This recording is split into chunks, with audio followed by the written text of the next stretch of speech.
Captain by a hook with a red beard. Captain by a hook with a red beard.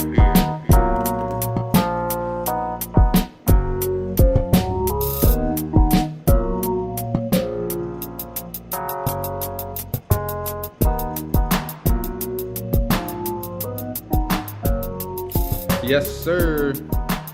MNFN Friday, baby. Episode Big 50 right here on Captain by a Hook with the Red Beard. I ended the show yesterday talking about Andy Murray losing. Andy MNFN Murray somehow came through with the win. Found out at 8 p.m. last night that I got the bag. My man Jaden Chandler Parnell is on set. I'm going to come to him in about 10 seconds.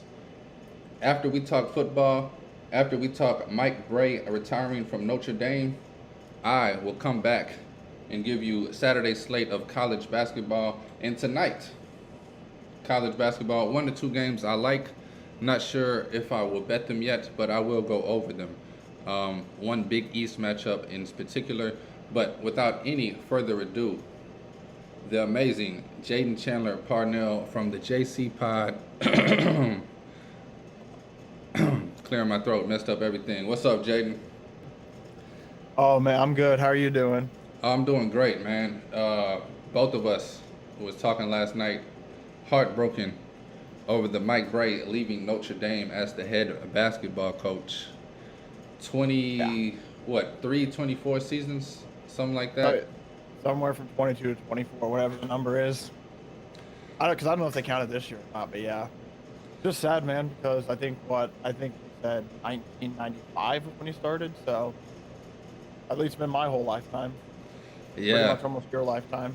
As much It's as I crazy can to watch the remember old coaches go. Nah, it's a changing of the guards for sure in college basketball. Wright, Williams, Krzyzewski, and now Brey, and it looks like Boeheim is leaving Syracuse, lingering. But Mike Brey announcing yesterday that he's retiring. Man, it's going to be hard to picture a Notre Dame basketball game without him on the sidelines. One of my favorite teams to watch and root for, especially in the ACC. Now, don't get me wrong. I don't think he won a national championship. Assuming he didn't. I don't think Notre Dame did that. But Notre Dame, I don't know how to view them as totally as a basketball school because they're high academics and all this and all that. But he's done a really good job with that team. He's just been a very successful coach. I want to say he's been fairly consistent. I don't have his career. I have his career record. I don't have his record season. But he's one of those coaches where he came into every season. You knew that Notre Dame, no matter what the roster, would probably be at least a tournament team potentially. And if they got into the tournament, they could almost mess with anybody, no matter who they had. Yeah, they were always dangerous under him. I think he made him a basketball school. And then playing in the ACC, a tough schedule every year, and for him to even tread water in that environment with the Notre Dame school, who doesn't put too much emphasis on basketball. It's more of a football and academic school, as you said. I just want to shout out Mike Brey real quick. It's crazy, man. By the way, something I'm seeing is, so it says on here that he's coached for 28 years. He's been 23 at Notre Dame, and I think the other 5 were at Delaware. So that was the Delaware stat we saw. Yeah, to basically end it off with him, he had a career record of 580 and 321, which is 6% percentage. And according to this ACC article, he ranks among the top 20 in active head coaches in Division One, and he's produced 16 to 20 winning seasons. So, yeah, if we aren't counting the Delaware seasons, we'll just say this Notre Dame. I mean, that's 20 for 23. Regardless, it's 20 for 28. Really good record. And then the biggest impressive one I think we said is I told you about that home record, 314 and 76. That's 8 to 10 chance that they're going to win at home, and that's bananas. Home court is home field, home court. Usually, there's some teams, for example, the Bengals before Joe Burrow, they say that it felt like a COVID arena. There'd be nobody there, nothing like that. If you win games, people show up. So the fact that he was consistently able to win, I'm sure that helped the program not even more so because now the boys have something to play for. Got people in the stands. No, that arena used to be riggedy rocking. It kind of, I hate to say it sucks that he played. He's a college basketball coach. My favorite sport. It's also the hardest hardest sport to win a championship in. I don't care what anybody says. Once you get in that tournament, it's a gauntlet to the finish. Just making it to the Sweet 16 is an accomplishment, and I know he did that at least once. I should have looked it up. I'm pretty sure. Cause yeah, when they beat SFA, we were just talking about that game too before we even knew he. That put him into the Sweet 16 that year for sure. He's might even had a few Elite Eight appearances, but it's the hardest thing to do is win a championship in college basketball. Yeah. I think 2003 he had one. He's since led. Oh, yeah, I think he's only done it once in 2003, like you said. But yeah, then they were tournament team in 2007, 8, 10, 11, 12, 13, 15, 16, and 17. Don't know as much as the last few years because I don't know if this is up there or not. But I mean, you see those numbers. That's consistency.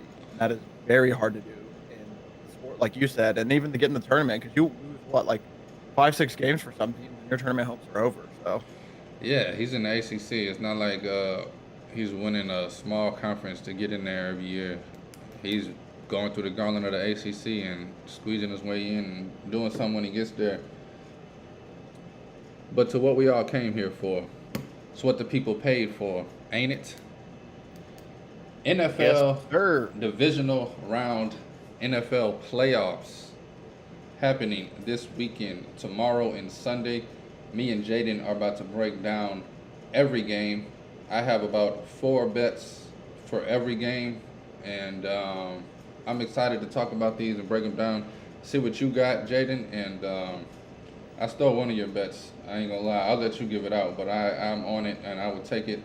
There's also a teaser that you have that we can get to after we break down the games that I will be riding you with. I'll be riding a lot of your stuff most of this weekend, man. We can start off Saturday. Jaguars taking on the Kansas City Chiefs. All right. So yeah. I just wanted to get this out of the way real quick. As you can see, got no logo. We're wearing red. I think how many? There's 8-ish teams left, and I think technically the Cowboys have red on their uniform. Sometimes we got about 4 or 5 teams that go red, so can't curse anybody if you wear the same color of every team. So hopefully this week, I don't get a team blown out because I'm trying to represent them and hype them up. But I will say this though, just to break your heart live on air. Just when you said it, I mean, Chiefs, and Giants, and Bills, and Niners Giants too is what comes to my mind with red, and yeah. Oh yeah, but no, it's like you said. If I'm already doing the jinx beforehand, like isn't even a real thing. That's to happen naturally, right? Knock on some wood, baby. A lot of wood. But no, in all honesty though, no, it should be a really fun weekend. Yeah, basically like from last week there was the crazy Chargers game, and then I think other than that, most of the games were really close games. Nothing was too wacko than the Bucks not showing up, and that's more of a, I guess I should save that for like the Cowboys point, but I have something very interesting about that. But yeah, what so game are you looking forward to the most before we jump in? Honestly, I want to say just Giants Eagles because I feel like that game has the most chance for upset factor. And I'll get into this a little bit more as I go through team by team. But yeah, like I just don't. A lot of these teams going to the next round is just like, I don't want to say fraudulent because these are all playoff teams. They have a lot of, other than the 49ers, but I feel like there's a lot of teams that have a bunch of fraudulent cases where it's like, I don't know if I trust them to win 2 or 3 games in a row. No, that's the thing about expanding the NFL playoffs, man. You end up with at least 2 teams, maybe 3 teams that shouldn't be here. And that's just what we got to live with as sports fans so that the NFL can make more money than they already do.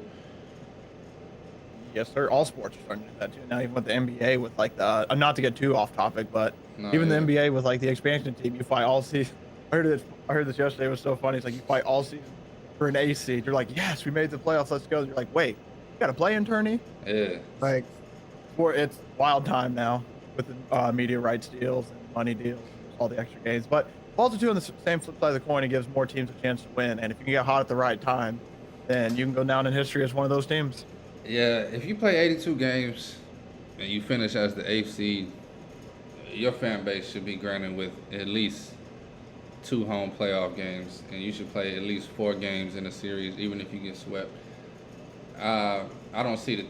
I don't know, bro. I hate to play in tournament. It was cool for COVID. I think they did it for 2 players, and it backfired because those 2 teams got a lot better. I think they wanted to see Zion Williamson and Ja Morant in the playoffs, and both of those teams are making the playoffs out right now, and it was a dumb idea. Even people like Devin Booker, maybe. It was like a few players I think the NBA wanted to get into some playoff action, and It doesn't surprise me. that's just my take on it. But the Jacksonville, go ahead.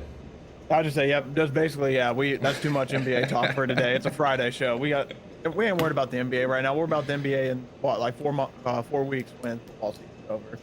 But yeah, basically on Jags Chiefs, this is the game I struggle with the most because I just heard a stat yesterday. So I am 99.9% sure this is that. I might be off like 1 or 2 numbers, but 1 seeds, I don't know how many in the past years, how many years it's been, but 1 seeds trying to cover the spread have been atrocious. It's been, I think, 224 and like 1, I want to say, or something like that. But it's definitely like 2 and 24 to where like those 1 seeds are just getting basically dogged on the spread. So I love the Chiefs in this game personally, but I don't know how I feel about spread wise. So that'll lead into my teaser a little bit later. I definitely think the Chiefs should win this game. Jaguars, I mean, I hate to say it, but I feel like they used a lot of gas up on the last game, and it feels like that their tank is starting to blink a little bit. The E's starting to run low, and Chiefs have not the best defense, but the defense has been improving week by week, and the run game for the Chiefs has been improving week by week. So, mix between the run game and the pass game for the Chiefs, along with their defense improving, I just think should be enough. The Chargers, as much as I don't like the Chargers, let me take that back. I'm pretty pissed off at them still. Chargers just have been. They've been fraudulent all year, and they've had issues all year. And the Chiefs handled them decently. So I would say, like, going into this game, just solely based on the fact of that, I just like the idea of the Chiefs doing some magic. And the Jags have a chance, obviously, because the NFL playoffs to do something, but I don't think they will. I think that it should be Chiefs by 1 to 3. I want to say is probably going to end up being the score. I feel like Chiefs get ahead. It's the same, kind of similar to the Chargers. Chiefs get kind of ahead early. They start running the ball a little bit more, and then the Jaguars have a good chance to backdoor.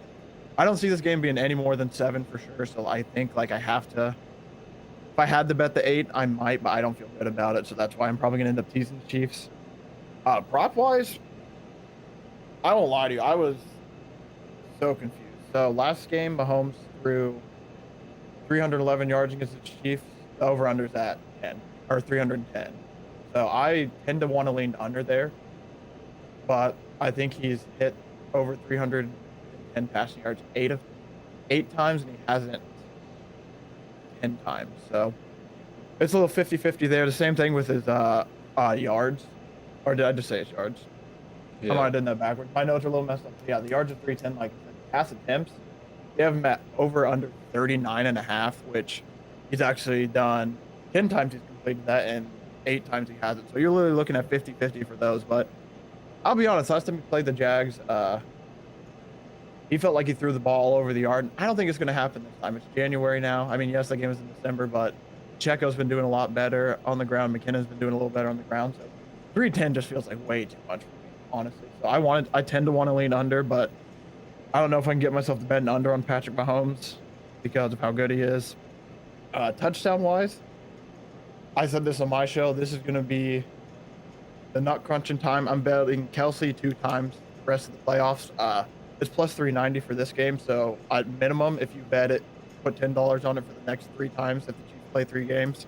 He's probably going to hit it once because he quit scoring touchdowns in like December. So it feels like it's all leading up for a big explosion game. He's had like 300 or 400 yard games with no touchdowns. So I feel like him to score twice at plus 390 isn't a bad choice. And the Jaguars, not the best. I mean, they're all right, but they aren't that good. So I think I definitely like him. We got our boy back for the king of the NBA Jam. We got McKinnon. He's playing this game. He's scored multiple weeks in a row. So you got to take him to score, I feel like. And basically, touchdown wise, I think those are only 2 things I'm going to touch that game. I don't mind a lot of other people, but I just feel like with all the props I'm going to be sharing and everything, I can't spread myself too thin trying to bet all these Chiefs players to score when Patrick Mahomes literally said at the beginning of the season, like, hey, 1 week it's going to be this guy, next week it might be that guy. and just, yeah, my for sure bet though for this game. So I'm for sure taking Kelsey 2 times. I'm gonna have the Chiefs and a cheeser. Yeah, Chiefs and a teaser, and I think this is my favorite one. I don't know why, but Pacheco over 7.5 receiving yards. He had 0 against the Raiders, but every other game that he's at least had like 10 for the games he's been playing a decent amount. And 7.5 for a running back's way too low. That's one check down, good check down from Mahomes if he's in the right situation. With how hard he runs, he can get a lot of yards. Yeah, that's my two. Well, not that, but that's one of my two favorite props in any game is running backs over receiving yards and quarterbacks over rushing yards. I am on that Kelsey 2+ touchdowns with you. I got it at plus 400 last night. I definitely like that a lot. To your point, I think the Chiefs go up early and they don't throw the ball a lot. I like both of those unders you gave out on Patrick Mahomes. I can see him only throwing 20 to 25 times, maybe a little more than that. But I can see them running the ball a lot heavier in the second half and just putting this game on ice. But I definitely like Kelsey 2+ touchdowns. I think he's going to be the go-to guy even in the red zone. As soon as they get inside the 15, I think Mahomes is going to be looking for him. They might even run that ugly shuffle pass tight end screen that they do. I've seen them do it like 3 or 4 times. They always hit. Yeah, it always works. So I definitely like the Kelsey 2+. The other things I'm looking at, I'm on Kelsey's receiving yards over. Also, it's 80.5. I think the Jaguars will come out and play a little aggressive, and that'll leave some things open over the middle of the field. I think he gets these yards early. I don't think it's going to be too much of a sweat. I think by the middle of the third, he should be over this 80.5 and have the 2 touchdowns, and the Chiefs should be cruising with a 10 to 14 point lead running the ball. So I do like those overs. The other 2 props that I have, it kind of goes with yours on the Pacheco. The you know what it is. Nah, I got his over rushing and receiving yards 61.5. I do like the over 7.5 on receiving. But when I did this because I feel like just rushing he can get over 61.5. And if he catches a couple checkdowns, that's great. But I definitely think they're gonna pound the ball with him. He's a young rookie. Not really too worried about the body getting banged up. And the last legs. Yeah, the last prop that I have on here is Marquez Valdes-Scantling over 30.5 receiving yards. That wide receiver core is so deep. Every week it seems somebody else is becoming the second guy behind Kelsey. So I'm kind of just shooting a dart in the dark and hoping that this week it's Valdes-Scantling. But also at a number so low, 30.5. I mean, one little bomb down the seam and he could pick up 35 yards. I was about to say too, he's their deep shot guy. So that I love that 30. I was actually about to tell you that because I was looking at these receiving overs as well.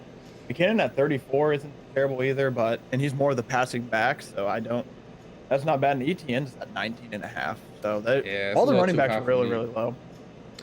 Yeah, I like ETN. I looked at it, but I don't know. I wish I could get it at like 14.5. I think Trevor Lawrence is going to be trying to press the ball down the field. I don't think he's going to be smart enough to check it down. I think this is going to be like a big game for him. He's going to want to come out and prove a lot of things. I agree. Oh, the first thing you said, I meant to say something to that point also. With the first seeds covering, that's been like a curse. I never heard it put that way, but the curse of the bye week is something that we've heard about for a long time. Yeah. As much as those teams need the rest and everything, it's just really weird how they just come out of the bye week and they're just a little flat and everything. I remember this bad with the Colts. Like it was the year that Peyton Manning, he went like 15-1. They had that bye week, everything. I don't remember that was the exact year. I think this year they lost. I tried to bury that on my mind, but for whatever reason, these you would think the bye week would help, but for whatever reason, like being sore and having momentum seems to outweigh the bye week. Yeah, I mean it does.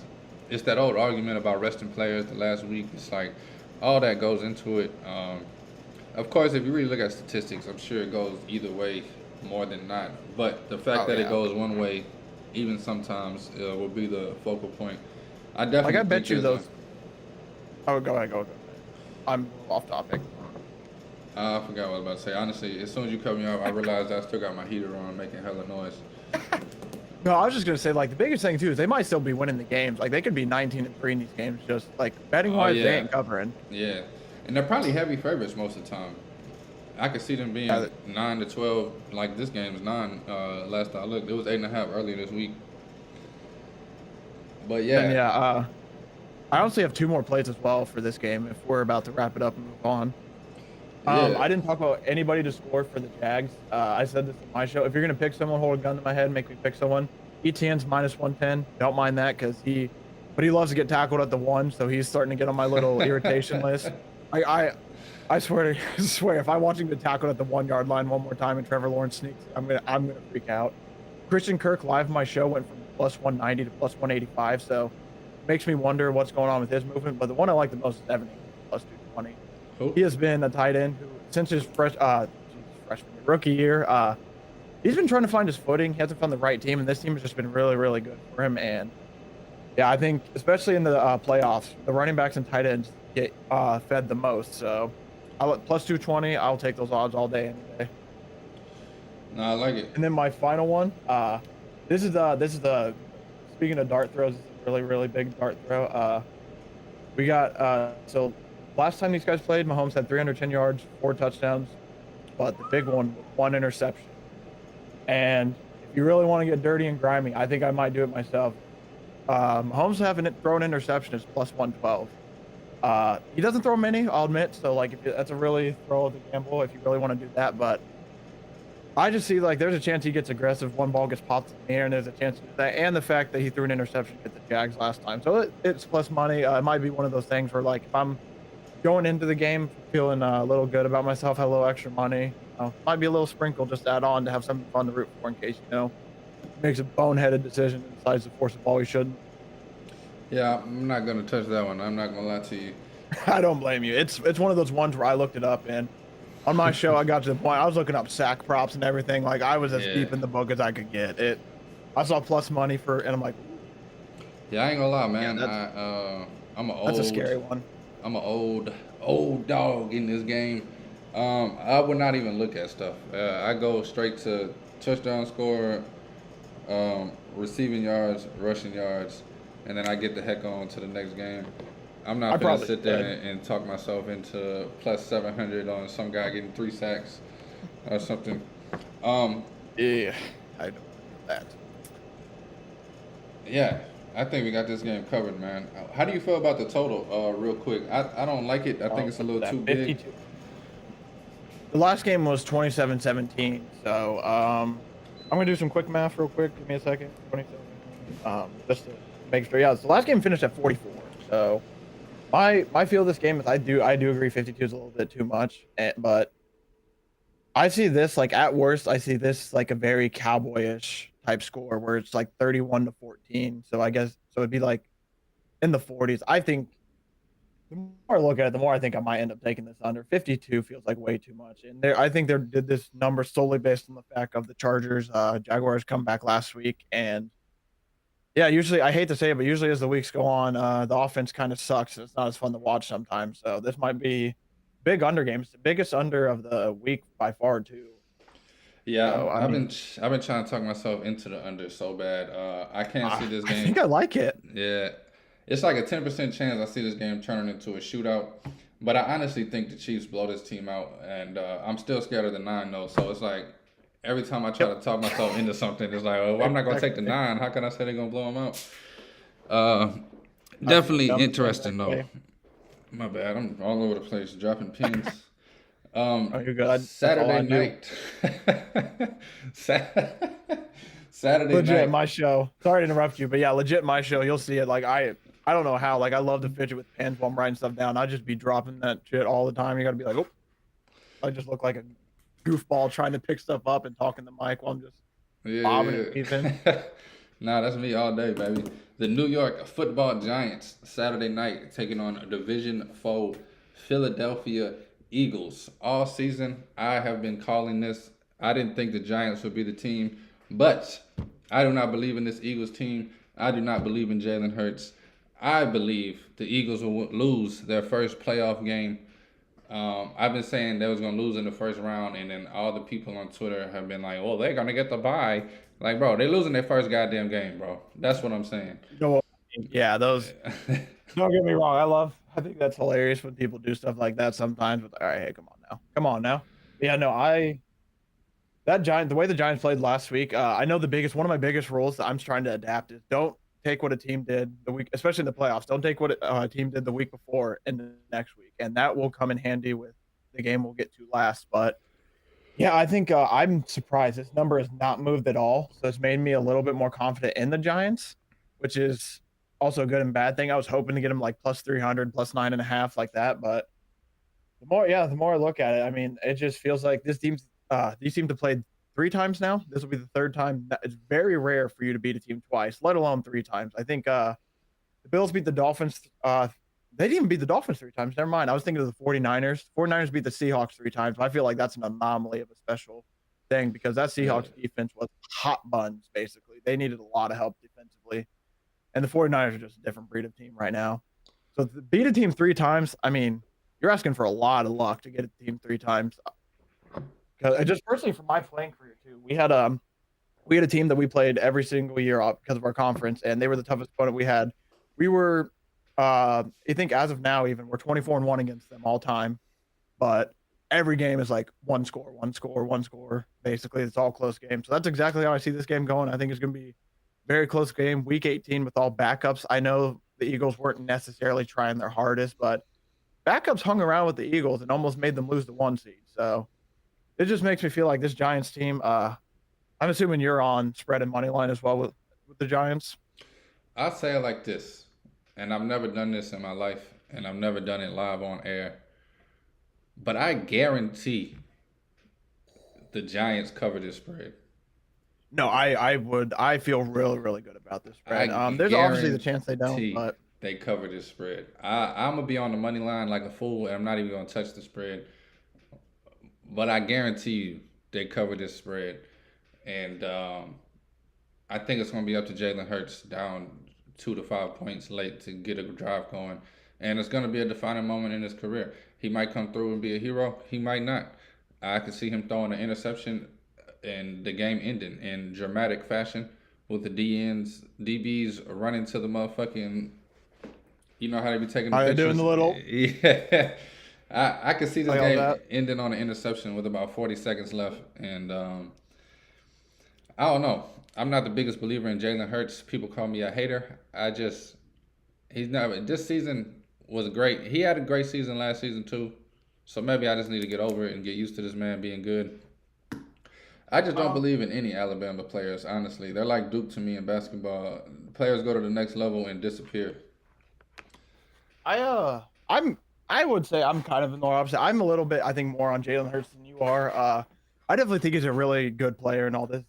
And I think he does have a chance to be a really good quarterback. I mean, he showed like the dual threat ability of him is insane. But my biggest thing is injuries. This Eagles team went 15 weeks without injuries. In the last weeks of the season, their team just basically fell apart injury wise. I mean, I think Josh Sweat had the scary injury against the Saints. I believe he's back because the books have him up to get sacks and everything. But Lane Johnson, one of their best linemen, I think it's a groin, but he's dealing with an awful, awful groin injury. So I mean, it's just across the board. I think basically everyone's like kind of banged up to sore. Jalen Hurts has a hurt shoulder even. It's gonna be And yes, he had a cold bye in week off, Philly. but we just talked about that 1 seed, man. The 2-24, whatever it was, and with the injuries that they suffered and like just the way their season kind of ended, because they could have locked up the 1 seed for 3 weeks. And it took the final third week and took basically the whole game to lock it up. So the way I just 7.5, especially, I mean, there's a chance obviously the Eagles win by 10, but facing a team for the third time in your division with how hot the New York Football Giants are, I don't think so. And to move on to that subject, hold on, I gotta just for this segment, I gotta do something for my boy Daniel Dimes. So basically moving forward, a lot of my props involved that boy Daniel Dimes, Mr. Zen Signer Smile himself. Off track, I definitely saw a video of him signing a Zen thing, and he had the biggest smile on his face, and that made my day to see that. Dude seems like an awesome dude. Brian Dayball's basically, I don't want to say he saved his career, but found the right way to use him, and it's been wonderful. Because now you get to see the good old Vanilla Vic, as some of us white boys love to call him. But basically, for this game, I definitely I like his Passover. It's at 213. It's definitely a scary thought though, because he's had some games with like 160 passing and all that. But He dropped 300 on the Giants last week, and I know that defense is hot buns, but it's playoff time now. 213 feels like a little low for a pass over. This is definitely one I'm a bit skeptical of, but I just feel like 213 is, like I said, is way too low for a playoff game. The way he looked last week, I mean, it looks like he is like playing in the scheme the best he has in a while. He was, like I said, that defense was hot buns last week, but he just looks the most confident he's been in a while. And then go along with that, I like his rushing over as well. It's borderline though, where I kind of don't like it because it's in like the high 40s, but he has basically been like, if it's not there on the in the past game, he's able to run, and he's been very loose in the pocket. At the beginning of the season, it looked like Dayball was trying to kill him, get him to not be their quarterback with how much they ran him. But then as of late down the stretch, he's been doing a really good job of getting those like good scrambles, like 5-7 yards, run out, get a 10-15 yard here. And then speaking of Daniel Jones, I got two more props for him. I like him to score a rushing touchdown. It haunts me last week. I literally watched him score a rushing touchdown. I'm literally mid celebration, pause it, sitting right here, and holding offense literally kills it. They end up kicking a field goal or something dumb like that. So he didn't get it. I really like him to score a rushing touchdown. I think it's plus 200, and I got it plus 220. I was gonna get that bet. Plus 220. Yeah, I really do enjoy that. If you want to get frisky, him to score first is like plus 1500. If you want to do a little sprinkle of that, if you think the Giants go down the field.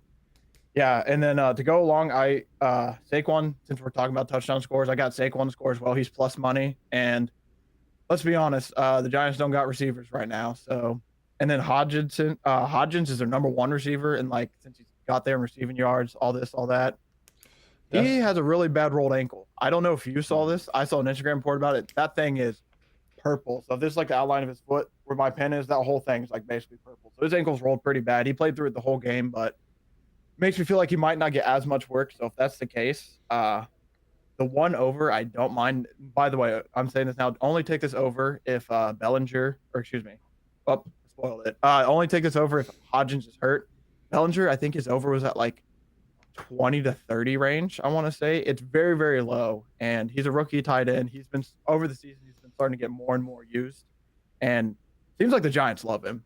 So I would say I definitely like his over, but only if Hodgins is hurt. If Hodgins isn't hurt, then I'm not going to touch it because the game's Hodgins is in and doing the best. He's getting like low 20s sometimes, only getting like 2-3 receptions. So that's the only injury play. And then my final play for this game, I lied. I have two more, but these are, I want to say, probably two of my favorite the most. We got Saquon over 25.5 receiving.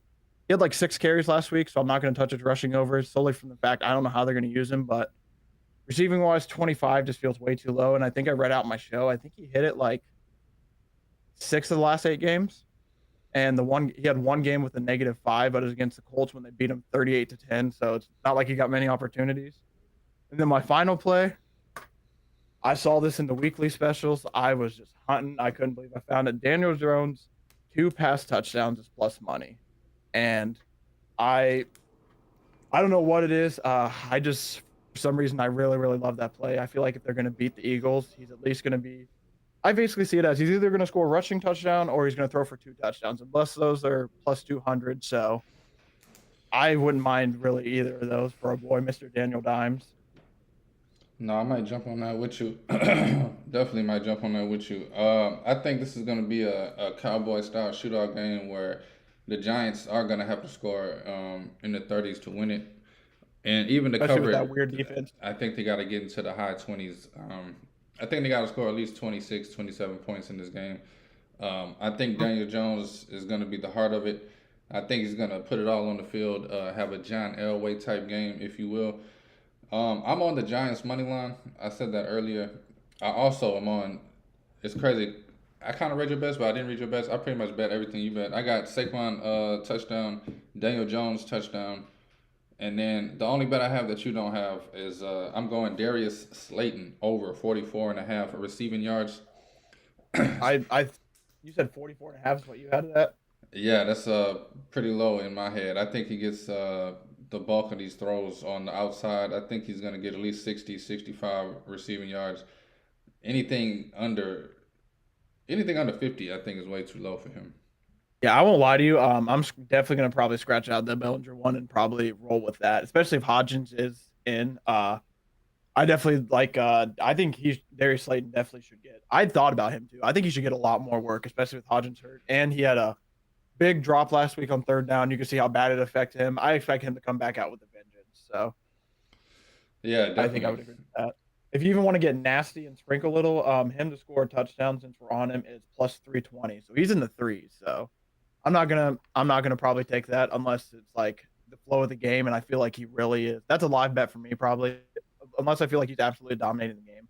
I think my play would probably only be the receiving, and I definitely like it. I hate to say it too. Saquon's receiving over is now up to 26.5. I think I still like it. Anywhere below, I want to say like 28 to 30 ish. If it starts getting to 30s, it makes me a little bit more nervous. I don't know. It's just the front number. Seeing a 2 versus a 3, just different mindset, I Definitely. guess. Yeah, I mean, I thought the 26 made me scared, honestly. But I do love Saquon. I do like going to him. He does. I mean, he can get one catch and go for 35 down the sideline. Yeah. I'm about to read you. So yeah, it's game logs receiving wise. So his receiving yards will go from November 24th when they last played Dallas. Just give a big sample size. We got 4 for 13, 5 for 18, 2 for 20, 5 for 33, 8 for 49, 2 for -5, and 5 for 56. So he's definitely done better down the stretch, but yeah, I think I said enough numbers to scare some people away for sure. Which I don't Nah, blame you either. I like it A more little low. now that you read the numbers. I mean, if he's getting to the 50s on the regular, He at least has the last like 2 or 3 weeks when they've like, well, I guess when it's mattered a little bit more, but I'd still be a little bit skeptical, obviously myself too, because yeah, sometimes you never know. Sometimes the way the game flow works, it might just not have him in the passing scheme for some reason, and then Burrito will come in and take like 2 or 3 receptions that kills it. But yeah, like I said, I that's think what under killed me. 30. That's what killed me last week. I was on his rushing yards, and I don't know where I was, but I didn't watch the game. But They just didn't run him last week. I remember texting you like, bro, is Barkley hurt? Like I haven't, Yeah, because every time I looked, like for like an hour, he was just had 6 rushes for whatever yards, and I was like, bro, he didn't get another rush like the last hour. I seriously think that like solely like I think like I want to take his rushing over so bad this game just solely for the fact I think they're going to use him a little bit more. But that D line of the Eagles is really good. But I think it was just more of a game plan against last week. Like the Vikings D was so bad and couldn't stop Daniel Jones. I think Yeah, Dayball, because Dayball is one of those coaches where I have so much respect for him. Obviously, all coaches change their game plan like during the game and all this. I think they had a full game plan. Like, hey, if we don't need to use Saquon and Mr. Dimes can just bully ball them, basically, we're just going to keep doing that. And basically, once he saw like 2 or 3 scrambles worked, I think he saw it as, oh, we don't got to run Saquon pretty much at all now. We can just do these. Because they basically run like almost the same like 4 or 5 pass plays with just different like little small stuff in between. And in between those pass plays, the Vikings just had no integrity for the rush lane. So yeah, I think no, basically they just said, "F it, we're gonna let Mr. Dimes get all these rushing yards, save Saquon for next week." no, that's the magic of Daniel Jones, man. I think you hit it. You said it best. Early in the season, he was still figuring out how to run, when to run, where to run, and when to get down. But I think he's mentally, I think something's clicked where he I realizes agree. if I could just go get 12 yards and get down, that's a plus. I don't have to I make think it it's a 20. I don't have to force a throw. If I can just go get exactly. 7 to 12 yards and get down, let me pew.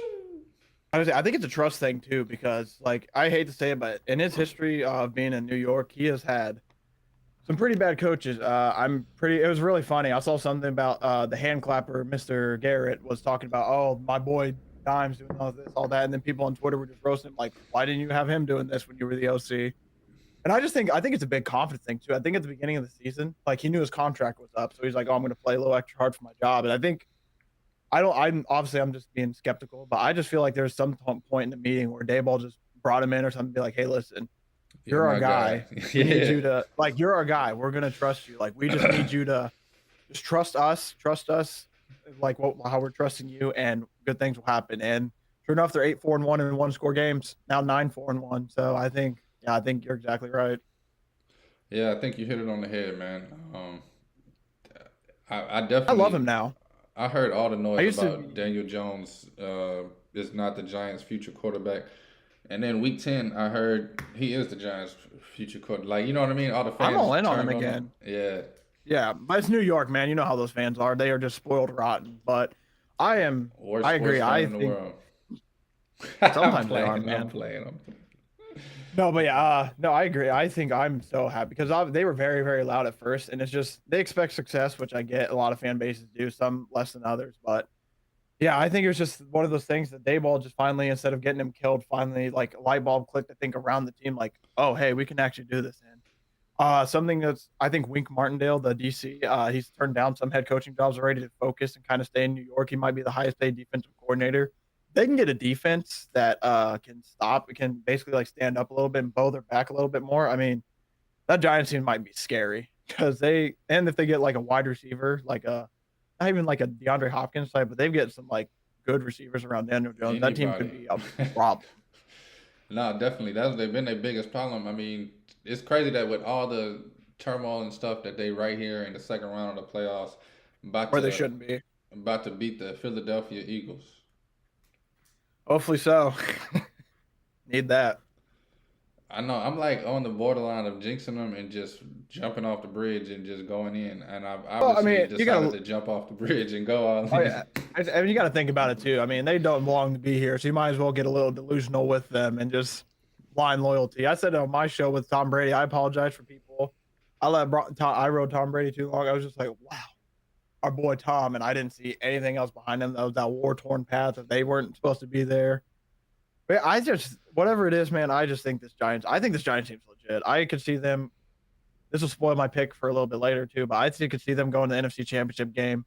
Probably they could get manhandled by the 49ers, and even if they could lose 40-0, it'd be still a winning season, I would say. Man, I'm gonna throw this out there real quick. I don't mean to just keep it going on. I've been this delusional about these Giants. Like I said, this is really my second favorite team. If I wasn't from New Orleans, they'd probably be my favorite team. This is a team I play with on Madden since I could.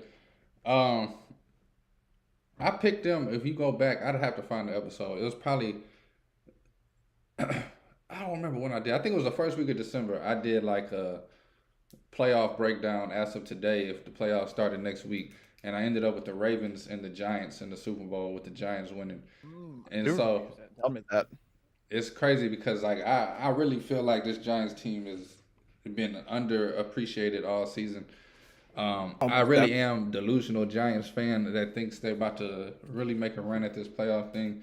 Like I said, I'm not even touching this spread. I'm all in on the money line, and I will just sink or Hey, swim. I good luck, don't. soldier. I don't even want to like hope they cover. Like I just want to root for them to win, win, win. And I think I'm right there with you.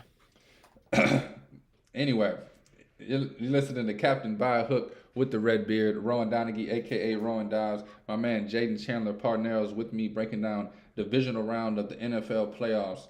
Moving on to Sunday, the Bengals of Cincinnati taking on the Bills of Buffalo. Bengals missing 3 out of 5 of their offensive linemen. How does that scare you, or how does that not scare you? And what are you thinking on this game, Jaden? Well, we want to talk about fraudulent. This is probably the most fraudulent game of the week. Two of the best young and upcoming teams with two of the biggest problems they've been trying to figure out all year. For the Bills, it's just not giving away the ball and giving extra possessions. For the Bengals, at this point in the season, it's just protecting Joe Burrow. I think I told you, I've said this a lot now. Joe Burrow is reminding me of Andrew Luck right now, and I hate it. I'm just watching this dude get murdered. And I would say, I hate to say it, but I think they already probably took a year off his career with how many hits he's already taken. He's a tough dude though, so I give him mad props. He loves that type of stuff. Same thing as Andrew Luck. The biggest thing with Andrew Luck is I felt like he was trying to. I hate to bring Andrew Luck into this, but Joe Burrow reminds me so much of him when it comes to like this part of the play. Is Andrew Luck wanted to play the game the right way. He's like, hey, if I need to stay in this pocket to take a hit to make a play, I'm going to. If I'm like, I'm not going to go out of bounds. I'm going to take a hit to get this extra yard. Joe Burrow was like that a little bit, and then I think the ACL injuries kind of made him back off a little bit. But they get him hit way too much. They got to do a better job of protecting him. I think I like the Bills to win this game, though. I don't know if I like them to cover. It's already up to 5.5 now. So, I mean, it's 1 or 2 points away from me about switching my pick and going to the Bengals spread just because I think it's way too many points. And like I said, man, that teaser last week was enough to make a grown man cry. I was so angry, Josh Allen. I can't tell you how many hours I sat there just staring at that teaser in my bed slip. Just like, I know I shouldn't take this. 6.5 is too much. It's like, but it's the Dolphins in the third string. Dolphins had like 200 yards of offense and had 31 points. Like, what in the hell is that? Like, Josh Allen just makes some boneheaded decision. I talked about like ripped the smelling salt. He's about to go on this insane drive and either had a 3-and-out or gave up the fumble touchdown. I'm like, Jesus, dude. So, yeah, I like I said, Overrated. I I think he still has the biggest. That's going to be the biggest thing for Josh Allen. Is he just needs to do better protecting the ball, and I think it's because he's too good. He's so good that I think he just makes some boneheaded decision. Like he can make almost any throw in the field with ease, and sometimes you're just going to need to check it down and throw it out of bounds and move on. Prop wise though, when it comes to this game, I definitely like we got our boy, Mr. I don't have a crown, but put the crown back on, Dawson Knox, baby. This is 5 weeks in a row he scored a touchdown. He's plus 200, plus money. We got to ride. He is, I would say, as of right now, I think the second king to the NBA Jam. We got the King of Kings coming up here soon. I have question marks next to Diggs and Mixon to score. I'm solely based on the fact that I'm not picking anybody to score from the week prior for these teams, just solely from the fact I don't. I said in my show, it's hard for people to score twice in a row, but then I contradict myself because I took Saquon. But I just feel like that's a bit of a different situation. I feel like Gabe Davis. I feel like he might. I don't think he's gonna. I don't think this is the game for him really that too much. I want to say. I think like yards wise, I think he'll do good. Scoring wise, I don't know. They threw it to like they just watching that game last week, man. I just made me so mad because I was Stephon Diggs away from like $500, and I'm just watching Josh Allen throw it to every other guy that's not Diggs. So I just feel like maybe this is Diggs' week. He's plus money, so not a bad play.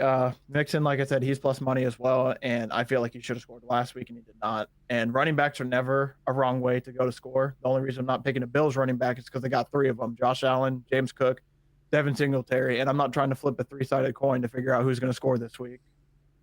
Other than that, I think those are the only touchdowns I really feel in that game. Something I'm going to do that I don't recommend anybody else do, but I mean it's not a bad play.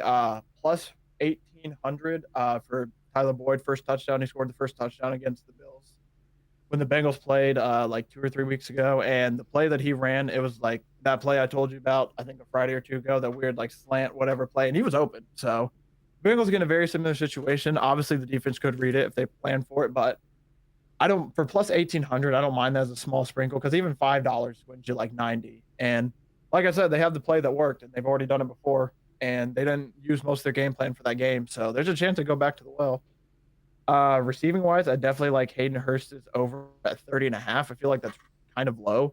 And he has been coming up to form a little bit better as he's been getting healthier for them. And it's just one of those things where it builds week by week. And I can't tell you what the numbers were. I forget what they were. But when all the receiving overs, I felt like a lot of the numbers were really big. And 30 feels like a little bit small for a tight end because I feel like Joe Burrow, especially with like Hayden Hurst, he loves him on like the longer third down. So that's three or four 3rd and 8 conversions, or that's like, and all it takes is like, especially with 30, it takes like one good 15-yard play, and then you're basically sitting in a really good, like comfortable zone. And this is this play I don't recommend for anyone, but it's really low, and he got 9, and I think I'm going to do it again. Joe Burrow over 11 and a half rushing. I solely am basing this on the fact that he might be running for his life. 11 feels really low. He got 9 last week. That's the only reason I say I wouldn't take it because, yeah, I had a fun rushing parlay where 2 legs missed, obviously, so it wasn't close to hitting, but the other guy missed if the other guy doesn't miss by like 1 or 2 extra carries and Joe Burrow loses it to me because of 3 yards, would have been a bit irate, but 11.5 is really low, and I just think that he might be running for his life a little bit because, yeah, the lineman that got hurt last week has a dislocated kneecap. And I'm no doctor, but I don't think you want a 300-pound dude with a dislocated kneecap out there in like 2 or 3 weeks. So, yeah, I just see there's a chance I think Joe Burrow's probably going to end up running for his life for a little bit. And if you really think that Joe Burrow's about to dot up this Bills defense, you can get him for like 3 touchdowns at like plus 300 or 400, I want to say, something like that. But I wrote it down, marked it out, wrote it down, crossed it out really hard. So I don't think I'm even taking that. It was like, no, you're not taking that. No. Hell yeah. Yeah, I don't have that many plays on this game. Man, I've been going back and forth all week. Yeah, this is the hardest game I think to pick. Like I have my for sure are like the Knox and the Hurst over, and then past that, everything just feels like it could go any which way. Yeah, I'm gonna be on this Dawson Knox touchdown, Hurst over receiving yards, and Boyd first touchdown with you for sure. I just wrote those 3 down. And the Boyd one too. And the three that I have, I'm just gonna take the over on the game 49. Um, Ooh. I I don't know. Defense is gonna be a light in this game. I think as overrated as I think Josh Allen is, he puts points up on the board. And when I say overrated, everybody thinks he's top two or three. I think he's more like top 15 to 18. Uh, Ooh. I don't think he's the worst, but I definitely don't think he's the godsend of quarterback that everybody acts like he is. I remember before the Patrick Mahomes game last year, the Bills was talking about they need to trade him because he can't win playoff games and he can't win in cold weather. And all of a sudden, a losing game that just looks good. Is that real? Yeah. Real Bill? Was that like the real Bills fans that are the ones that are Bro, hiding under the rocks, trying not to get killed for saying bad things about Josh Allen? I'm telling you, they hate Josh Allen, but they act like they love him. I don't get it. I mean, I could be Yeah. completely wrong. I'm thousands of millions of miles away from Oh Buffalo. yeah. But I just from what I know, the first 3 or 4 years in this league, they didn't want Josh Allen as their quarterback. oh yeah yeah. And all of a sudden, he has one spectacular drive, loses the game, and because everybody blames it on a coin flip, he's the greatest of all time. I just think it's a little ridiculous he came into the season with all the hype that he did. With that being We can said, talk. go ahead. Go ahead. I have something off topic, kind of. Oh We yeah. talk about that. Wait, are you done with this game? Was that about what you were gonna do? Nah, I got two more plays. Okay, yeah, you tell me. I have something about that coin flip I want to talk about. Yeah, definitely. We can get to that. I'm on you. I don't know if you really give it out officially, but you did mention Mixon anytime touchdown plus 123. I Question got. marked. I Oh like yeah, it. I got it. I got that in the over 49, and I also have Mixon over 47 and a half rushing yards. I think the best way to offset pass rush is run it at him and make him a little Mhm. hesitant. You're a D line, you know better than me, but if they could just put their ears back and gun after Burrow, it's gonna be a long night. But Oh yeah. if you hit a couple counters, a couple draws, get Mixon involved early, just that half a second of them being hesitant could give Joe Burrow the space he needs to get the ball off. And I hope the coach does more of that. yeah, he needs to, man. If he just tells Burrow to be great and go back there in the pocket, it's gonna be a long night. Yeah, Um, really long night. and yeah, I don't know. All the receiving props and all the receiving touchdowns, it's just I felt like this game can go anywhere and either way, and I'm staying away from all that. So my official plays are just the over 49, Mixon touchdown, Mixon over rushing, and I'm gonna tell you on the Dawson Knox touchdown, Boyd first touchdown, and Hurst over receiving. I I think like that a basically, lot. yep. I was just say I think basically that's my same plays as well, except for I might not take the mix in rushing yards, but I might end up talking myself into it. The only reason I'm scared of that a little bit is I like we were just talking about a little bit, just for whatever reason, Zach Taylor just loves to watch Joe Burrow pass a little bit too much, or they like put in Samaje P Ryan, which I love the dude, but like I feel like they put him in a little bit too much, and they should work Joe Mixon a little more. I definitely agree with that last statement. I love P Ryan, but he's not a 50-50 back. He should be in there 10 to 15% of the plays instead of 40 to 50% of the plays. Mhm. I think they over I hate to say this because I like him as well too. I think he did a really good job of mixing it out, but I think they overvalue him a little bit too much. But biggest issue is pass protection. That's the biggest reason why they have him in. He's a way better pass protector than Mixon, and that it just because of that because of that though he should not be taking Mixon's reps because the second he comes in like it's almost I think like 60-40 pass or something like that. It's a tendency where the defense starts to like get back in their stance a little bit along the stance to get a good pass rush off and No, just yeah, me as a but fan watching. Every time I see P Ryan standing next to Burrow, I'm like, oh, they throwing it. and I would say like 8 out of 10 times it feels like they do. The thing I want to talk about that coin flip, um, I don't know how I feel about this with the playoffs when it comes to each team gets a possession. This kind of makes me feel like this is what I thought about this more. And I think this kind of irks me. This kind of reminds me of like the participation trophy where everyone gets a chance. Like I'll be honest, your D can't stop them from driving 75 yards down the field. Then you don't deserve to get the ball back. You Honestly, lost. because you have 75 yards. They can kick a field goal and you get the ball back. So it's like you just got to hold them to three, man. Like don't let them just. And yes, like don't get me wrong. Like the whole 13 seconds thing, the Mahomes get the balls come back. It's like stuff like that happens all the time. Momentum's a big thing in football. And hey, you don't let them score in 13 seconds. That doesn't even happen again with. It's just That just makes me so mad. I mean, this is obviously nothing like the play-in tourney or stuff like that, but just given, don't get me wrong, I get the idea of wanting to give them extra possessions, give them a chance. Like that doesn't irk me too much, but it's just like as a defensive player, it's like, man, just like give the defense a chance to get the stop, man. Because like Man, even if they get the stop, you're gonna get the ball back anyway, and yeah, just kind of nah, makes me mad. it makes me madder than you, honestly. This world is becoming too soft for me. I sound like an 80-year-old man 90% of my life. You play the game within the rules of the game, and you win or you lose. If you lose, you go to hell home. You don't complain about a coin flip. Why is it only the playoffs?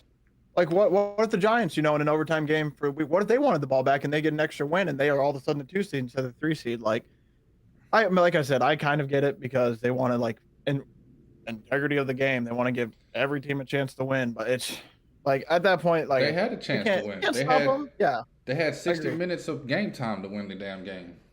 Uh, I don't know. That rule just like kind of bothers me a little bit. And then I was excited to see it kind of with that. I forget which game it was. There's a game that was really close to it that I kind of wanted to see it to see what it looked like. But and it's just funny, they're going to make this rule and it probably won't come up for 2-3 years now because I don't know if we'll get an overtime game this playoffs. Yeah, sore losers, man. People need to learn how to take a loss and use it as motivation instead of finding an excuse and crying about it. Um, are you done with this game now? Buffalo, I think that's Cincinnati. basically all I got. Well, now that we finished this game, there is one weekly special. I think it's like plus 550, and it's especially if you do like the over, it's the Chiefs, Bills, and Jags all to score 3+ touchdowns and plus 550. I did like that at first, but then the more I looked at it, it's just the Jags, man. I don't know if the Jags are gonna score 3 touchdowns. If you believe the Jags can score 3 touchdowns plus 550 for all those teams to score three shouldn't be too bad. I think Trevor Lawrence definitely has a chance to do it, but yeah, the more we talked about, I like that under more, and the edge. I don't think I can talk myself into taking that. No, I think Chiefs win that game 27-17, 2 touchdowns and a field goal for the Jags. So same exact score as last time, basically. I Yeah, mean, they that already is the proved exact that they same. can do it and win. Yeah, and yeah, I mean they already proved they can do it and win like that. So It's crazy. I didn't even think about that till you said it. I had the Jags that game. I mean, I had the Chiefs 9.5 that game and was super duper happy they barely wow, covered. Yeah, yeah, that's a sweater. I didn't even think about that. When I said 27-17 just now, I didn't even like put it in my Just felt mind. right. Yeah, that's Bernanners. Bern. Moving on to the Cowgirls and the 49ers. I didn't mean to say that, but that's what I have written down. The Dallas Cowboys taking on the San Francisco 49ers, two of my least favorite teams in the league, going at it on Sunday night for everyone's pleasure. I'm on the Niners 1,000% in this game. I'm taking Niners -4. If it gets to 5, I'll take it at 5. If it goes to 3, I'll take it again at 3. I'll take this game up to 6.5. As long as it's under a touchdown, I'm all over the Niners. I am also on the over 46 and the hook. I think the Niners put it on these Cowboys and get 35 on their own, 38 on their own, and Cowboys just gonna have to put up 10-14 for me. The two props that I have, and then you could run away with this game. I, his name's Tony, right? Pollard. Yeah, Tony Pollard. I have his over 67 in a hook, a rushing, receiving, and then I also have a Christian McCaffrey over 105 in the hook, rushing and receiving. Those are the 4 plays I have in this game. Niners -4, over 46. Pollard and McCaffrey over rushing and receiving. Yeah, I basically see this game. This was the game where I wanted to talk about where rule number one, don't hold what a team did the last round against them. I mean, Bill Simmons said it best. The Cowboys probably beat what should have been 4-13 Bucks team. I said it on my show again. I'll say it here too. I am so sorry to the people I got you to believe in the Bucks if I did. I don't know. I let Tom Brady mystify me, and I didn't think about a season's worth of work where they had like 4 games where they shouldn't have won, and they somehow did. And all of a sudden, instead of being 4-13, they're 8 and whatever they are. But yeah, man, Cowboys had a clicking on all cylinders last week. They were the better team on basically almost every aspect of the field. I want to say, except for maybe quarterback going in. But even then, Dak played way better than Brady. So I mean, everyone went off for them, but I hate to say it, they're going from a team that is pass heavy and refuses to run the ball to a team that we'll run the ball no matter what happens. And I think it's gonna be a big adjustment. I think the Cowboys have kind of struggled all year when it comes to like running backs, and especially yeah, that boy Run CMC has been running all over them boys. Something way side note, I saw something on Twitter that I don't want to, I hate that I'm gonna shout out here, but I'm not gonna say who it was, but whoever, you know who you were, wishing the Dallas radio guy who wished injury upon McCaffrey, even if he said in the wrong light. Don't do that shit, bro. Just wrong, man.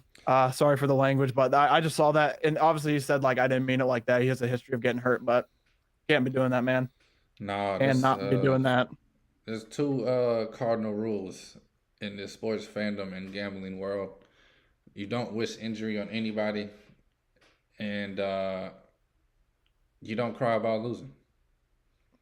Yeah, I just saw that, and honestly, I won't even lie to you, that kind of irked me a little bit, just because like I get like, yeah, I mean, it's just I don't even need to go into it anymore. You just can't be doing that, man. Come on now. That crosses the line, man. You going from rooting for, are we going from rooting against somebody to wishing their personal life have problems as far as injuries and Mind you, he everything? didn't say anything like serious, like knee injuries, like, oh, like a hamstring, something like that. But just come on, bro. Yeah, Yeah, just I just had to put that in there because that really did bother me seeing that, because you just can't be a sports fan wishing injury upon other sports people. It's like, come on now, even if it's against your team, like that's just wrong. nah, he We should got to be, get back in this game, get back on top. What were you gonna say? he should be banned.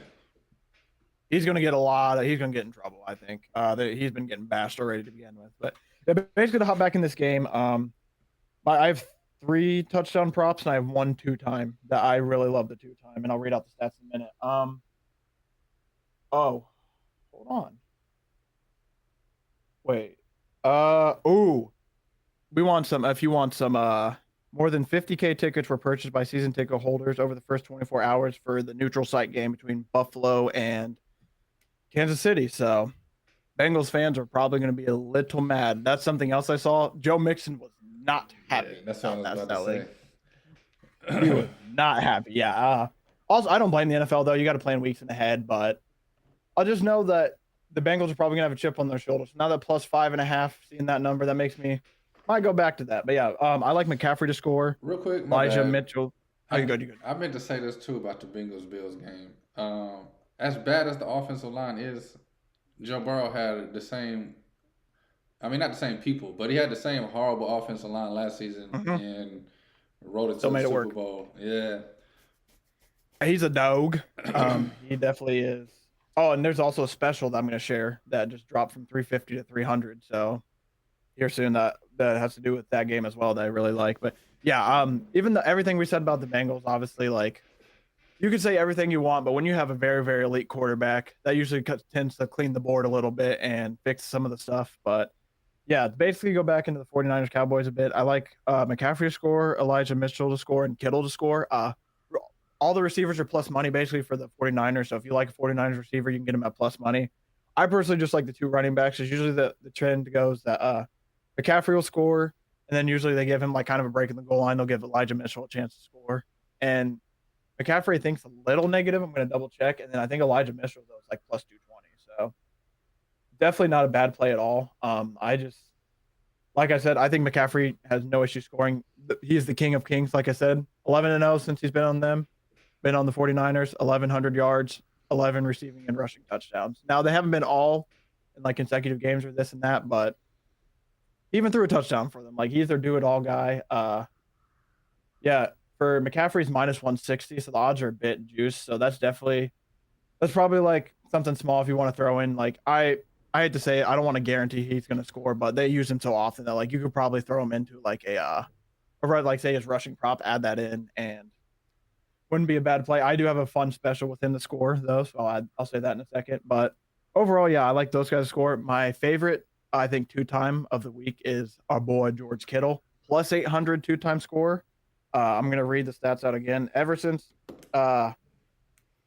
Brock Purdy came in, this is how Kittle's stat sheet's gone: 2 touchdowns, 2 touchdowns, 1 touchdown, 2 touchdowns, and then 0 last week. And he did not have many.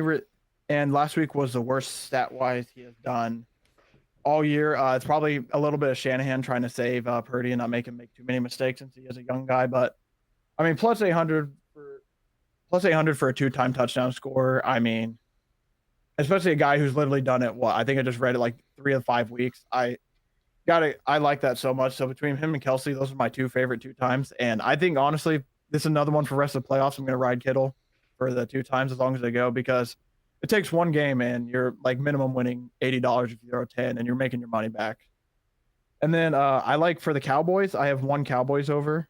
Oh, I forgot. Go way back. Did I say Mahomes 3 passing touchdowns? I think with the Chiefs. If not, that's plus like 200. I don't mind that. Or no, it's like plus 105. I think. I forget if I said that or not. It's all the way at the bottom of my sheet next to the 5-time marked out Joe Burrow. So that's why I forgot about it. But no, the only Cowboys play I like is T.Y. Hilton over 25.5 receiving yards. Oh, that's way too low.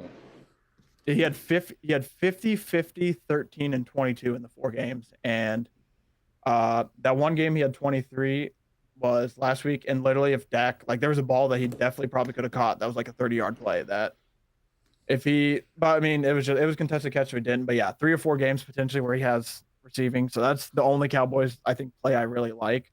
I'm not going to touch anything Cowboys just because, not that I don't think they belong in this game. It's just the fact that 49ers have the number 1 defense. I watched them hold so many teams to like no points at all. And Seattle scored a lot of points last week, but that's a division foe they played 3 times. So it's like, I just feel like a little bit like with the gas. I think the Cowboys played so perfect last week that it's going to be hard to replicate it. And I don't want to be on the wrong side of any of that.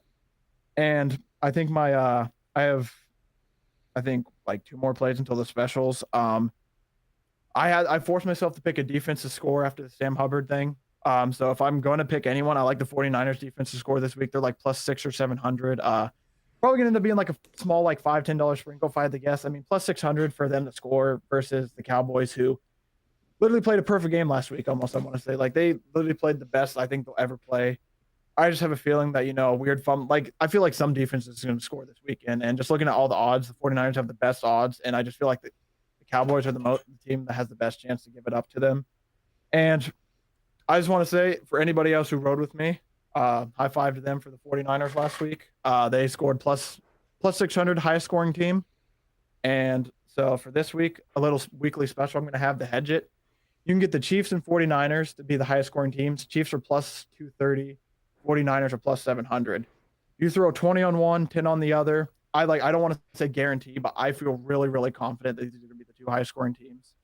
So you throw 20 on one, 10 on the other, you're going to be in plus money regardless. But obviously, only do that if you think you like them to score. But like I said, I really, really like the Chiefs or the 49ers to be the highest scoring team. I just, looking at Giants Eagles, I don't see that game getting any higher than the 30s at best. It's probably going to be like mid 20s. Bengals Bills, personally for me, I don't know if I like the over too much. I think it's going to be like a 20-ish type game.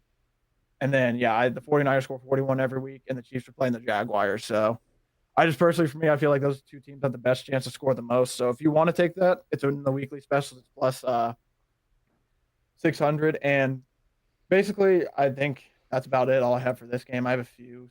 Do you have anything else you want to say before I just drop some fun specials around? It's Captain By a Hook with the red beard, Rowan Donaghy, aka Rowan Dobbs, going live with my man Jaden Chandler Parnell. We just broke down all 4 games. He is about to give you the drum roll, please.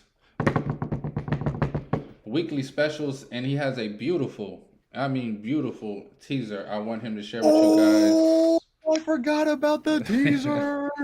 I'm definitely riding that teaser with him. So go ahead and all right. Hey, I won't even lie. Yeah, I totally forgot about that teaser, man. Let me go in my notes. Yeah,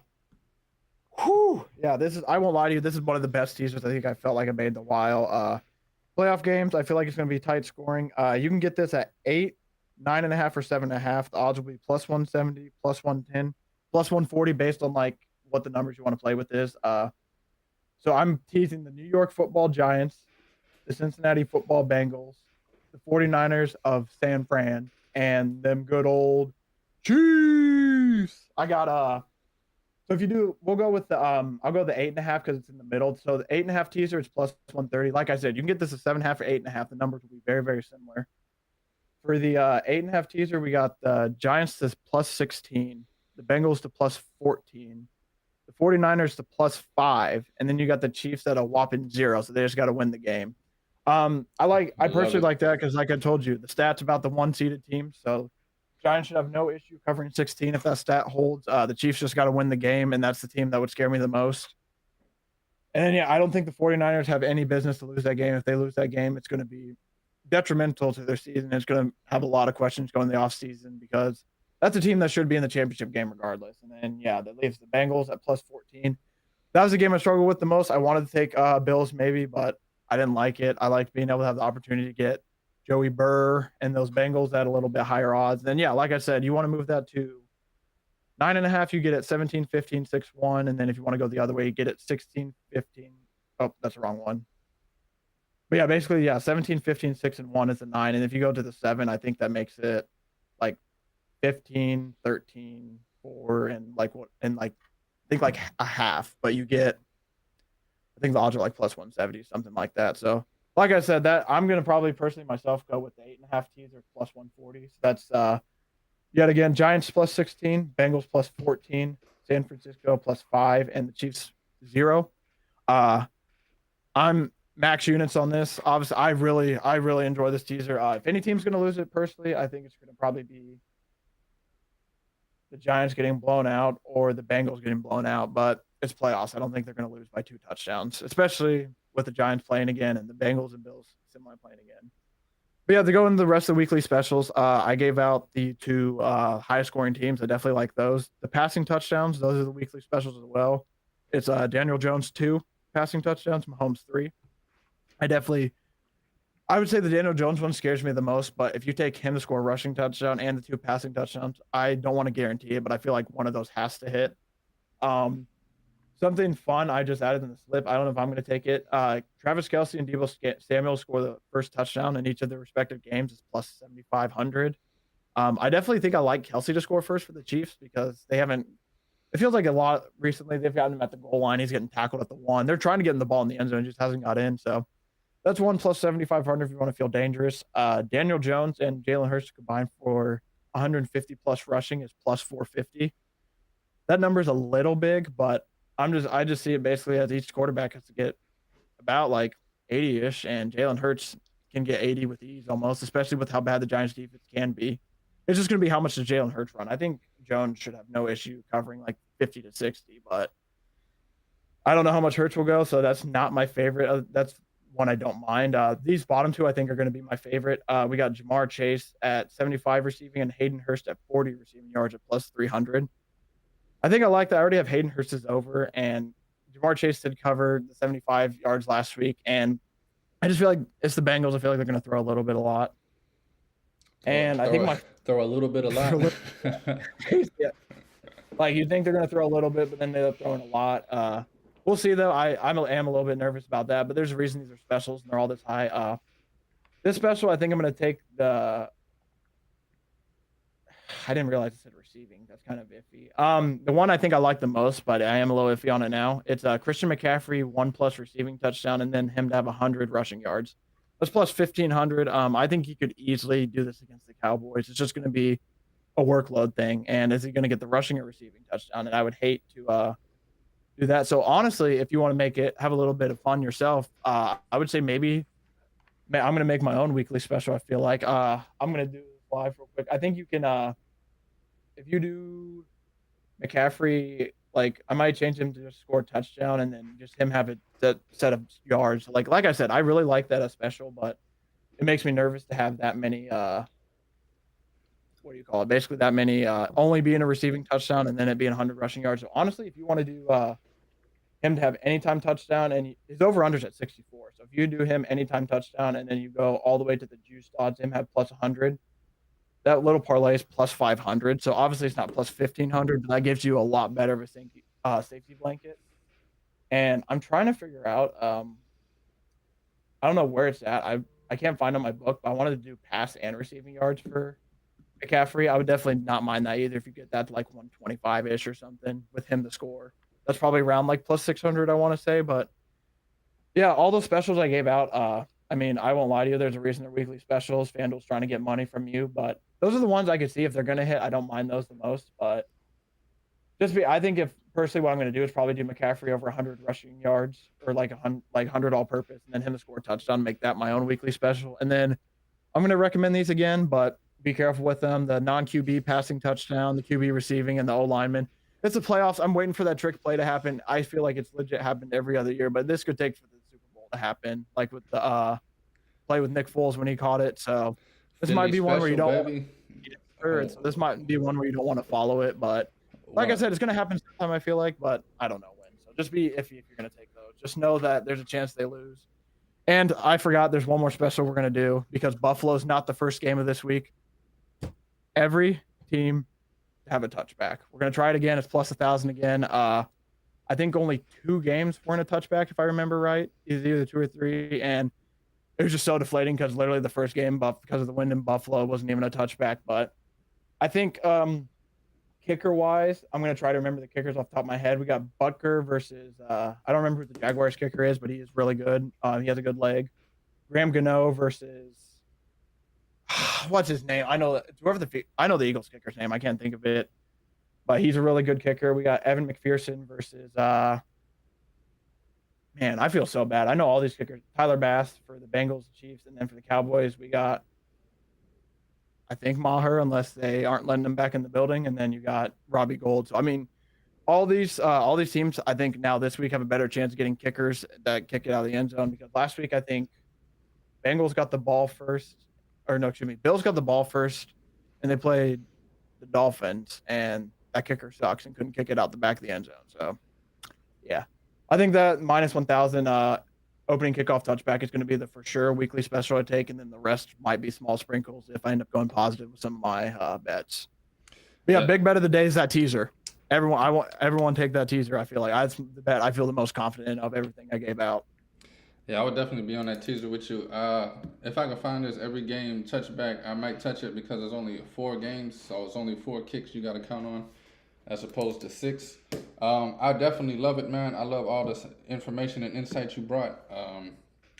I think I got 8 of your bets right here that I'm gonna jump on with you, plus the bets that I have already. My man, Jaden Chandler Parnell. Follow him on Twitter at Jaden95Chandler. On YouTube at the JC Pod. He just started a new series called JC Plays. I love every minute of it. Yes, sure. Thank you again for coming, man. I look forward to seeing you next Friday. I look forward to watching these games this weekend.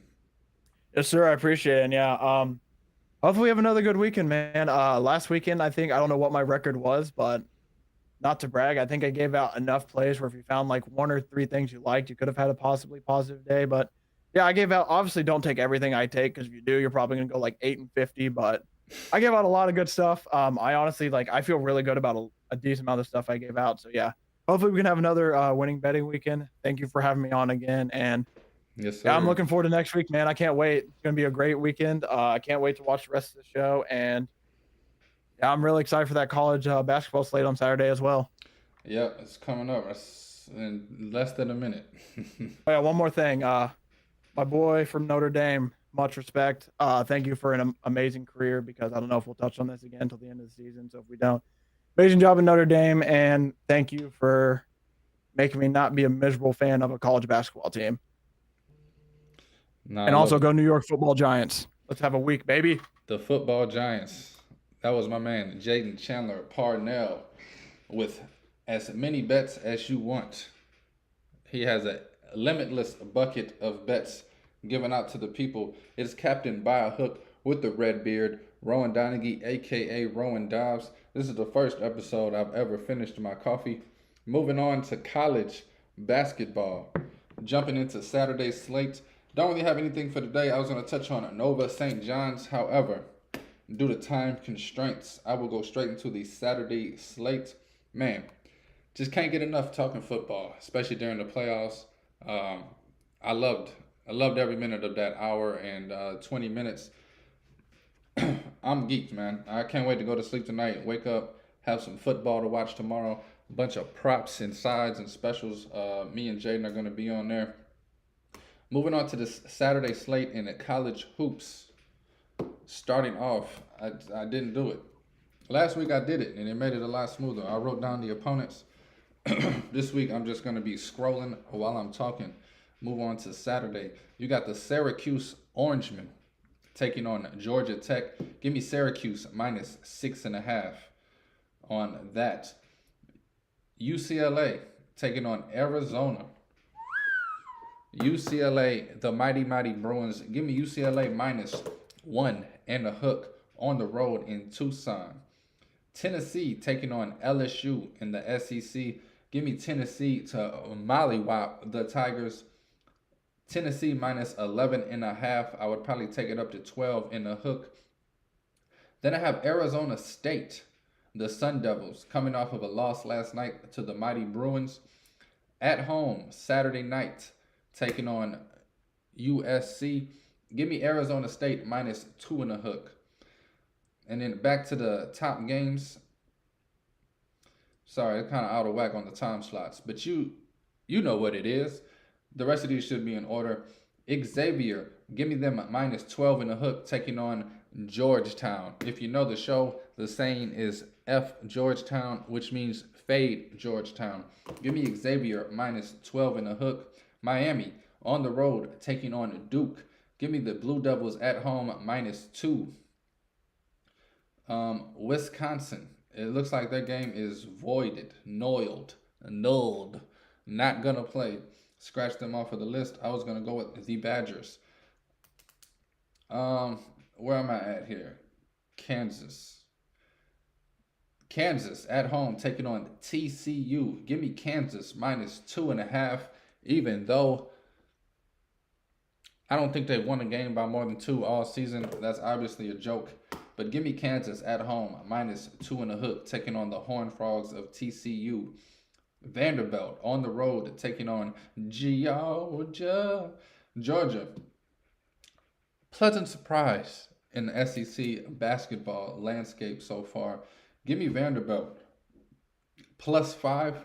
Vandy has been a tough team the last 10 days, beating the likes of beating the likes of Arkansas. They had another game that was close that shouldn't have been. I think Vanderbilt wins this game outright. Give me Vanderbilt plus 5. Moving on to the ACC, Virginia taking on Wake Forest on the road. Virginia minus 3 taking on Wake Forest. Kansas State in the Big 12. Give me Kansas State taking on Texas Tech. Kansas State, I also like them at minus 3. Virginia and Kansas State both minus 3. In the Big East, Providence at home taking on DePaul, coming off of what some say the most unexpected win of the season thus far, beating Xavier. Give me Providence minus 2.5 at home taking on DePaul. Providence, I don't see them losing this game. Give me them minus 2.5. Iowa taking on Oklahoma. I hate when I do that. Iowa taking on Ohio State on the road. Give me Iowa minus 4. I said the other day Ohio State has the most horrendous offense I've ever watched play basketball. Give me Iowa minus 4 on the road in Ohio State. And then you got Kentucky taking on Texas A&M. I think Kentucky is getting their groove back. I like Kentucky here minus 6.5. It feels a little big taking on a Texas A&M team that should be respected in their own right. But give me Kentucky minus 6.5. Auburn staying in the SEC. Give me Auburn minus 4.5. Auburn is taking on South Carolina on the road. Give me Auburn as a road favorite minus 4.5 against the 8-10 South Carolina Gamecocks. Marquette, I call him Quetta. Call him what you want, but don't call me for fronts. Marquette taking on Seton Hall on the road. Seton Hall has been impressive the last 3. I believe they won 3 in a row. However, give me Marquette minus 3 on the road. This feels like a game where Seton Hall wins by 20, but I'm sticking to the numbers. Marquette minus 3 on the road, taking on Seton Hall. Then moving back into the Big 12, you have Baylor taking on Oklahoma. Give me Baylor on the road minus 5.5. I just realized I'm taking a lot of road games this weekend. Kind of scary, huh?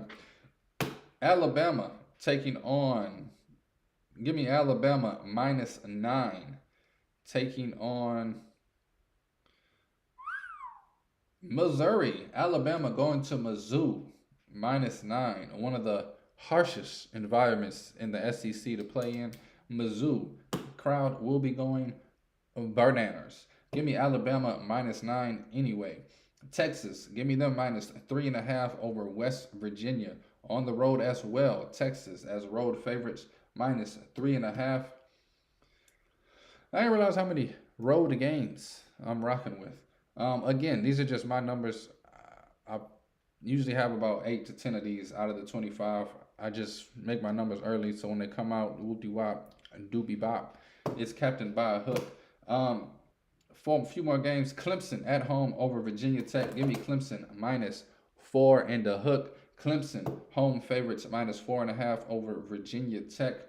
Utah State, I know it's a scary bet. Utah State taking on San Jose State. Give me Utah State -7 and a hook. I think they win this game by 10 or more. Tulane, the Green Wave. This will be my first time betting on them all season. Tulane on the road at Tulsa. Give me Tulane -3 on the road at Tulsa. 2 more games I have. I'm scratching one out right now live. If you know me, you know it's Gonzaga.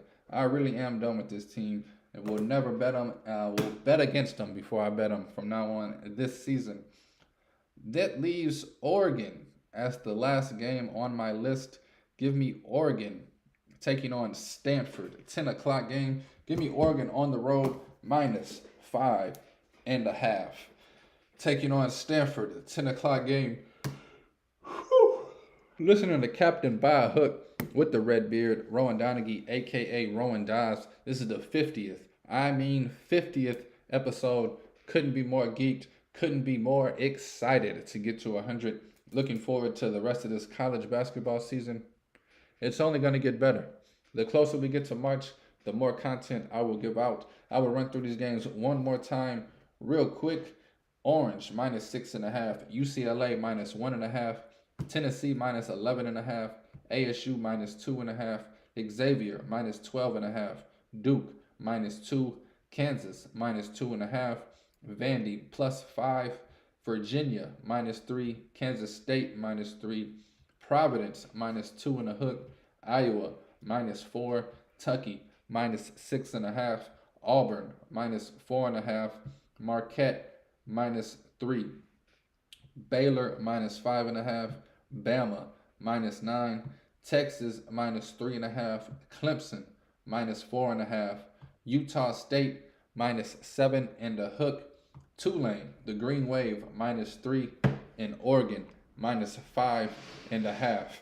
This has been an amazing Friday, man. Beautiful, beautiful content from my man Jaden Chandler Parnell. Couldn't be more happy, appreciative, and excited to have you on the show. Every time I can get you on the show talking football, the former D lineman himself has a lot of knowledge between those ears on the gridiron. Looking forward to these 4 games this weekend in the divisional round. As they say in the streets, let's get it. Captain by a hook with the red beard, Rowan Donaghy, a.k.a. Rowan Dives. I will see you guys on Monday.